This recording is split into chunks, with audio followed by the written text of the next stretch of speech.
இப்போ நம்ம சாம்பார் வைக்க போகிறேன்.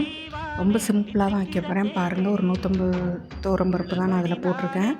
அதை ஒரு 4 விசில் விட்டு எடுத்துக்குவோம். இப்போ காய்கறி முருங்கைக்காய், 1 கேரட்டு, 2 முருங்கைக்காய், சின்ன வெங்காயம் நிறையா போட்டிருக்கேன், தக்காளி ஒரு 3 தக்காளி, புளி இல்லை, நான் புளி சேர்க்கவே இல்லை, ஒரு 3 தக்காளி சேர்த்துருக்கேன். அதுக்கப்புறமா உப்பு போட்டாச்சு. அவ்வளோதான், கத்திரிக்காய் போடலை, நான் எதுவுமே போடல. சிம்பிள் ரெசிபி, டக்குன்னு ரெடி ஆகிடும். இதில் 2 ஸ்பூன் சாம்பார் பொடி, சக்தி சாம்பார் பொடி சேர்த்துருக்கேன், மஞ்சள் பொடி 1 ஸ்பூன் சேர்த்துருக்கேன், உப்பு சேர்த்துருக்கேன், வத்தப்பொடி 1 ஸ்பூன் சேர்த்துருக்கேன், நெய் கொஞ்சம் விட்டுருக்கேன், காயப்பொடி 1 ஸ்பூன் போட்டிருக்கேன். அவ்வளோதான். நல்லா குழம்பு கொதிக்கட்டும், பச்சை வாசனை போகிற அளவுக்கு குழம்பு கொதிக்கட்டும். தண்ணியில் தான் கொதிச்சிட்ருக்கு, புளி தண்ணி இல்லை. அப்புறம் வெங்காயம், தேங்காய், ஜீரகம் இதை மட்டும் நல்லா மையாக அரைச்சி எடுத்துகிட்டு வந்துட்டேன். தண்ணி இல்லாமல் அரைச்சிட்டு வந்திருக்கேன். இப்போ தாளிக்கிறதுக்கு குழம்பு ஒரு சைடு கொதிச்சிட்ருக்கு.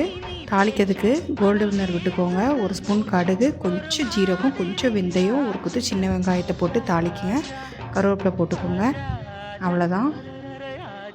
இப்போ பருப்பு, தேங்காய் அரைச்சது எல்லாத்தையுமே இந்த குழம்புல போட்டுறணும். போட்டு நல்லா மிக்ஸ் பண்ணிவிடுங்க. பண்ணிவிட்டு தாளித்ததை நம்ம இதில் சேர்த்துடணும்.